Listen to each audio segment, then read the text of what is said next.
Oh, Like, hello and good evening. Welcome to Five Man Shuffle. It is my Dota 2 transfer rumours podcast in which I chat through the latest rumours, everything being discussed, and occasionally some few juicy leaks along the way. Today we're a little bit fragmented. I've already recorded with Neff, which will go timeline-wise after this one, but technically is in the past. And now I'm recording with Nomad earlier. I don't know why I've decided to do this way around, but I have. Please keep in mind that rumours we share in this podcast are well sourced, and we will say when they're well sourced or badly sourced. They aren't necessarily definitely going to happen. Stuff shifts around the scenes. It's like Prince of Persia: The Sands of Time out there. Nomad, how are you doing this evening?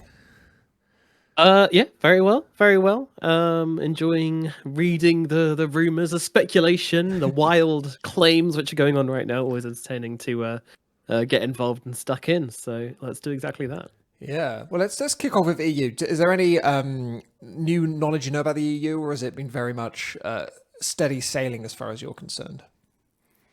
Um, like the weird thing is, the only thing I have to say about EU is that apparently there's a bit of frustration now about people taking a long time to finalize things and about lock things in, because obviously the tier two teams, they want to start playing, practicing, know if they're playing in qualifiers and such. So things are starting to heat up. But I think yeah, I think we'll start to see things finalized, and hopefully tomorrow is the day where we start to get some confirmations coming in. Monday, it's after a weekend.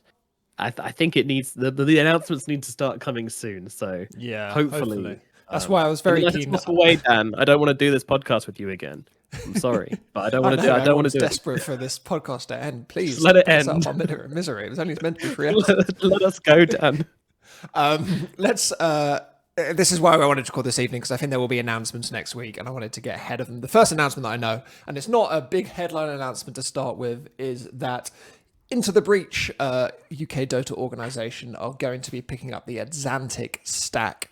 Most likely, this is a rumor, Yeah. but one that I very much 100% will back by. You can lynch me if this doesn't happen, which is Shad, Ooh. Exantic, Symmetrical, Tanner, and LeBron sticking together. They're currently called Team Agent. They'll be picked up by Into the Breach. Surprising, I would reckon, pretty much nobody. Is that a stack you're interested in and excited in, Nomad? Yeah, definitely. Obviously, 3 UK players. We're doing it. It's coming home. I did chat to them, and then briefly was just like, I kind of, the moment it was announced, I was like, "You're going with Into the Breach, aren't you?" And they were like, "Yeah, I mean, Into the Breach. They're a small organization. They don't have that many resources, so they decided to put up like a few, looking for teams, looking for sponsors, that kind of thing. Just some fishing nets out there to see if anyone would bite." But as far as I mean, I don't know. Since the first few hours of the post going up, I know they didn't have any bites immediately. No one was following them on Twitter. Was like ready to go. Yeah, if they So don't go yeah, with Into I'd the be Breach, because they've surprised. got a better offer. But Into the Breach are a nice organisation of nice boys, so I'm pleased to see that happen. The next Definitely. one I want to go into is Team Liquid. We've spoken a lot about them on this podcast. We've pretty much, I believe, confirmed the lineup aside from the carry, which no one's quite sure about. In terms of carry, I still don't know. Is there anything that you know past what we've spoken about before in terms of the liquid carry? Because we know it's not Samael, because Samael's going to Secret. Do you have any ideas about who it could be at this point? My best guess would probably be I'm just gonna go on Dota 2 Pro Tracker real quick and have a look at what Boxy's been doing recently. So Because Boxy, the information I have about Liquid is that Zai is playing four. He's not interested in playing three anymore. He's moving to four. Boxy will therefore be, I would say, picking up the three still, is what he likes to do. Mickey then is either going to be carry or mid. I sorry, would Mickey, yeah, Mickey, that's who I was talking Yes, about, I not did Boxy. wonder what the fuck is Nomad on about here. Insane, It's a obviously good still question. kicking up on the five. So that's an interesting one. I think Zai's always been a four who's a three who's been quite close to being a four anyway. So moving to four is an interesting one for him. Yeah, Mickey's still been playing mostly mid lane by the looks of it. So that doesn't really Carry give then. us any hints. I mean, my sort of guess, my feel on it would be Mickey moves to carry and they get like Nisha or someone like that in the mid lane. Uh, Pick up a big mid laner.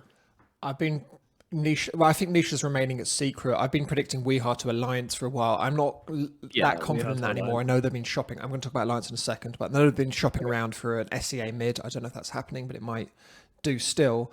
That makes me feel Weeha could be going to Liquid. Perhaps that's likely. Perhaps that's unlikely. He's someone who fits. All you might have heard this if any listeners in the previous episode. All I know is that the lineup did once include Sumail. It now is no longer including Sumail because he's going to secret. Things shift around, things move. So that's quite an interesting one. Let's roll into talking about Alliance then. We spoke a bit about Alliance last week. We were speculating that Lelis might be taking up their free position. I'm pretty certain that's going to be the case. Lelis/Leslau, previously from Quincy Crew. In terms of the other players, they've got 4 members confirmed. Nico Baby at 1. Handskin's going to be moving to 5. Aramis, formerly of Viking GG, is going to pick up the 4, which I think is great. I think he's a really good pickup, very exciting player. I think he was great on Viking. The 3 is Leslau, and they were shopping for an SEA mid. If that for what we spoke last week with Odie, I think a lot of the SEA mids decided not to move abroad. We're going to talk about what's happening with Gabby in a moment, because there's some contention over that. Certain sources disagreeing. But I think there's a good chance they've failed to pick up an SEA mid and will be looking at EU. So maybe that will be Weeha, maybe it'll be someone else. I know they're very excited about their lineup, which to me implies a big name in that mid position. Any thoughts to add to that? I mean, I would still think it's Weeha. That seems to make sense to me. And it seems like the other opportunity, which would be Nigma, seems to be staying as 5. Like everything coming out from them saying no changes. You know, they're going to stick with it another few seasons and see how it goes. So that's the general feeling. Is that what you've been hearing as well about Nigma? Yeah, I've not heard anything indicating Nigma are going to shift. I've not. Yeah. No one has mentioned any of their players in any trades. No one's mentioned they're going to break up. Normally, if you would expect a team to break up, you'd hear kind of trades happening involving those players, but no one has mentioned a single Nigma player in anything to me. So I really... Most rumors end up being wrong, but where there's smoke, there's fire. So generally, like, you know, it will be like, oh, that person's not going there, but he's going there instead. And, you know, that's because his mate heard that he was moving teams. There's other mate heard that this team was looking for a new mid laner. And then, you know, everything gets kind of figured out and people jump to conclusions or just, you know, start speculating, which then it is like us take as confirmed truth. There we go. I think that's close to everything I've got for EU. Any other thoughts to close up? Any confirmed rosters that people might not be aware of that look interesting? No, I mean I'm still super excited about OG's roster, which is looks really cool if the leaks on that one are going to be true. And you know, as far as we've heard about people switching and stuff, you know, all the stuff just seems to be lining up for that as well. So Mr. Leaker on Reddit. I think the OG, we've spoken about the OG one in this podcast before. I obviously know a number of people at OG. I think if we'd said that lineups confidently enough, as we have done, someone might have messaged me to tell me I'm a dickhead if I was wrong. So I feel that the OG lineup can be felt as probably most likely correct, which is remind us of the OG lineup while we're here. Oh, so that'd be Space, Hansha, a motherfucker. Pos 4 is Tiger, and then Pos 5, of course, is Misha. It's an interesting one. Very interesting. We can see what happens. Very young, very exciting, and very much feels like... I mean, if it's them and then Seb and Notail stay with the team and kind of like, you know, father them, you know, act as like a surrogate homosexual fathers to these 5 children, then we're going to have an excellent team on our hands, I think. Like, there's just so much potential there. And that's what I've been begging the EU region to do for a long, long time, is just, you know, start fostering new talent and helping them grow and shaping them. And, you know, because we need a new generation in, and that's exactly what OG are doing. So, you know, if this is what they're going with, which I think it is, then that's going to be really, really cool. I think that's very exciting. Full OG. touch briefly on EG before we move on to Southeast Asia. EG, I speak about in the future in this podcast, but in the past, in my timeline with Neff. He predicted that Nightfall was going to be in there. My source is also predicted Nightfall. The contention here comes from Reddit superstar C Nostra, who a lot of people will be reading in rumor threads. He's predicting the EG lineup is RTZ, Abid, Gabby, Crit, Jerax. I'm pretty certain he's got 4 of those right, which is RTZ, Abid, Crit, and Jerax. In terms of Gabby, me and Neff, my source, all think it's going to be Nightfall. That might have changed since it may now be Gabby. Nightfall was definitely from the past. In terms of what Gabby's doing and why I think he's possibly wrong is why I'm now going to move straight into it, Southeast Asia, which is the Gabby, Mikoto, KPI, Hide, and Fly, which makes some amount of sense because that correlates with what C Nostra was saying, was that he saw an IMAP of Dreamer Cell, Mikoto, KPI, Hide, and Nav Position 5. That Nav Position 5 most likely being Fly that he's missed, and Dreamer Cell being replaced by Gabby. Maybe Gabby's moved to EG in the intermediate time between what my source knows and this guy. But there's a degree of what's happening there. Any thoughts on that?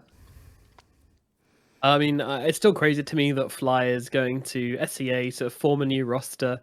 Can I see it happening? Yeah, like I can. It does still surprise me for sure. But yeah, I can for sure see it happening. I mean, we'll see if this talent roster turns out to be true, because it sounds pretty exciting, but also, you know, there's always risks there as well. I mean, how many of those players speak fluent English? Because I know I'm fairly sure Gabby Fly's not going to be able does, to. KPI does. Although he admittedly he does it in an Gabby's Australian English accent, is- which I don't know if that counts as fluent. Gabby definitely does. Gabby's English is quite good. Yes, he says it's bad, but it's quite good. Yeah, I've interviewed So- Gabby before. He's relatively confident, I'd say. Well, he's not confident, but he's better than he thinks. He's not confident, but he should be confident. Yeah, exactly. He's like, every time you do an interview with an SEA player, they're just like, oh, sorry, my accent's very bad. My accent's very bad. And it's like, so, you know, what did you think about this part? And they go, oh, well, the team were pontificating over the possible options in which we were about to execute that maneuver. And you're just like, what? I thought you said you were bad at this. That's interesting. Just to clarify on the difference between the guy I'm getting this info from and C Nostra, he disagrees with C Nostra on this lineup, the Talon Esports one, Gabby, and therefore EG, he thinks Nightfall, but he agrees on TNC. So I think the C Nostra TNC lineup is pretty well confirmed, which is Yao, Young God, Zhao Yu, Febby, and Playhard. We've spoken about Febby and TNC a number of times in this podcast, so that definitely seems to be happening. Yep. Boom Esports, he also agrees with him as well on this one, which is Tino, Yopaj, FBG, Tims, and Skem. Cool. It's worth mentioning at this point that it's quite interesting what's happened with Skem and Yopaj. They were bought pre-TI for $100K US. I don't know if that's each or combined, but still, it's a lot of money. So that's a big investment from Boom Esports. In the first episode of this podcast, we did predict that Celery from Viking was going to be moving to Southeast Asia. They couldn't work it out. But that was going to be to Boom. So yeah, they finally found their replacement for them. Yeah. I mean, I think it's. I mean, that Neon roster, man. Like, they've been picked apart, but most of them have found really, really good homes, right? Like Januel, allegedly in Fnatic. I don't think that's confirmed yet, is it? But that has been the rumor for a long time. And then Play Hard and Skem on Boom, Play Hard on Talon. I mean, that roster did amazing things. They did really amazing things. You know, they had a nice deep run at the major. They did consistently, they consistently upset in the DPC as well. So, yeah, really good to see them. You know, I would have loved the team to stay together, don't get me wrong, but it's also cool to see the talent split up and kind of, you know, you get this team, you lift them up, and then, you know, you kind of release them into the stratosphere, and then the whole scene is going to benefit from that rather than just trying to create one super team. Yeah, and there's so much talent in that region as well. And I think for me, Neon was such a fresh glance for that region because SEA has been always an individually skilled region. They've always bought loads of like really, really high impact individual players, and their team play has been kind of questionable at times. It's taken some really strong leaders to bring that together, and I feel like Neon is the first team which actually has a ton of that kind of natural, exciting synergy. It doesn't feel. I know it sounds really weird, but like with TNC when they were in their prime and doing really well and scoring top 4 all the time, they didn't really. It still felt kind of. I don't know how to say it, but like it didn't come naturally to them almost, even though they were a really, really strong and scary team. With Neon, it just kind of felt like they were having that fun, that spark which you want to see in a good team. So hopefully, seeing that influence spread across the region is going to be a really good thing, and we're going to see a really, really scary SEA this time. Like I said, I can't remember where I said it in a video or something. I said that I think the next TI winners are going to come from SEA because I feel like it's got the same ingredients as we have in CIS. Yeah, huge claim, pointless claim, but I'm going to make claim. it anyway because it's a high risk, low reward, and that's what I'm all in. What the fans of this podcast say. It's pretty high risk and and low reward. Get it wrong. True across the board. That is our nature. One more SEA rumor before we move on. Move on probably to nothing because I don't have anything past SEA. Is that Raging Potato will be moving to SMG to complete the route of execration to replace KPI, which is another interesting one as well. Yeah, cool. Always enjoyed, Raging Potato, an old man of the SEA scene, but very good. Wonderful. Okay, any other final thoughts on Southeast Asia before we move on? Nope, don't think so. I think that's everything. Lovely. Let's think finally about CIS then. I'm talking NA and South America with Nef in the past for me and the future for you. A couple of minutes. Any thoughts about CIS? I don't know any CIS stuff. Nope, I don't really know any CIS. I mean, we've kind of it's kind of sorted, isn't it? CIS. There's not really many question marks other than with VP. In terms of who's replacing who there, we don't really know just yet. So yeah, don't know.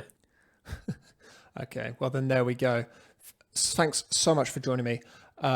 We will be right back in about 4 seconds with Nef for North America and South America. Okay, so Nef, talk to me about NA and SA, your area of significant expertise. All right, we got a couple updates coming out of that region, but BTS Pro Series is still not over. So unfortunately, the rosters have not settled. But the biggest piece of information that I have for everybody is coming out of the SA region. It was confirmed just last night that the players on Eagle Boys are now off of Eagle Boys, and the manager sold their slot to the team Lava, which is the former Thunder Predator roster. So we now see people selling their slots to the DPC to other teams, whether or not they essentially have a roster qualified to play inside the DPC region.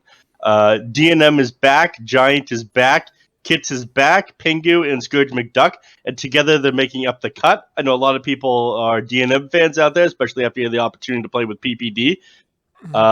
Great. There's the 4 Zoomers roster, which was finalized, which is the same one that's playing in the BTS Pro Series with Costa Belay. Sticking with that. Remind us of that roster if we've not been watching BTS Pro Series.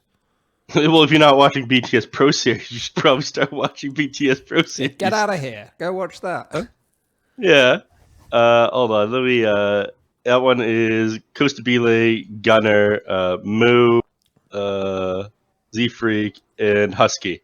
How have they been doing powerful BTS roster Pro Series? Because for Zoomers, I remember I spoke to CCNC last week. He said that the way that he sees NA is obviously Undying, e.g. Quincy, and then Zoomers is kind of a fourth to that, a weak fourth maybe, but a fourth nonetheless. This for Zoomers roster, are they on the same level? I think they have potential to be on the same level, but they aren't there yet. A little bit more time of sticking together, and they'll be able to have that sort of team coordination that we saw the old Zoomers have. But the old Zoomers were together for 2 years before they hit that level, right? So it'll take a little bit, but they're bound to be fairly strong. They have a bunch of very strong individual players. Z Freak, I'd say, is a upgrade from Ocean. It's hard to say whether or not Costa Belay is an upgrade from Sammy Boy, especially if he's playing on ping. But Gunnar obviously thinks so. And I think Sammy Boy is still looking for a team. He's not 100% decided on that. And that'll start to come together after the BTS Pro Series ends. Let's roll in to talk a little bit about EG. I know that roster's been pretty heavily rumored. I've heard it as being. Remind me of what it is, because it's pretty crazy. So I want to hear you say it. That's Jarak's going to be replacing Ice, so the Nightfall replacing Fly. All right, okay, that's different to the one that a lot of people are saying, because I've got the one written on my phone here that a lot of people are saying, and that's sorry, give me 1 second. So I don't know his specific roles, but Nightfall and Jarak's replacing Fly and Ice, it looks like. So the Reddit's leaker of the day, Mr. What's his face? He is claiming the EG roster is going to be Gabby coming in from Southeast Asia, Jerax, Abed, and Arteezy. Then Mr. C. Nostra. How do you feel about that? Do you agree with him? Because you're saying Nightfall. It's just as likely. I'm not 100% certain on the EG roster. The one person that I've been talking to in that, who's for the team, hasn't been leaking anything to me. Partially because I'm on this podcast with you. That's the problem. The problem, guys, when you do a podcast like this, previously avenues that were open to you become quickly closed. What can you do? The people want to know secrets, and unfortunately, I'm running out of secrets to share. There should be a couple more. And I think we should probably do one more before the DPC registration actually ends on the 21st. But one major change that did end up coming out was there was a rumor that because of what happened with Wind and Rain and A-Team, with players being Wind and Rain and A-Team in North America, players being replaced after the open qualifiers happened wouldn't happen again. But roster locks for the NADPC, sorry, for every DPC region are on the 21st, and open qualifiers are on the 19th to the 20th. So we could see people not have the opportunity to play, or changes happen at the very last minute after the avenue for open qualifiers has ended. So some of your favorite players, if they're not like absolute tier 1, might not even have the opportunity to play if they get booted from a team at the last second.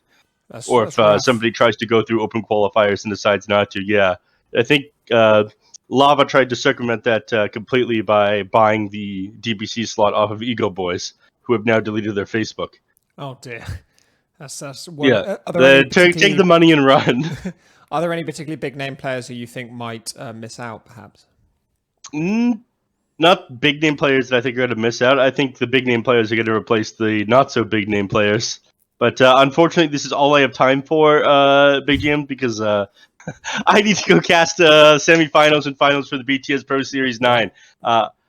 Good luck. Thanks for that whistle-stop tour of rumours. I will speak to you next time. Yeah, an absolute pleasure as usual, my friend. Bye-bye. Bye.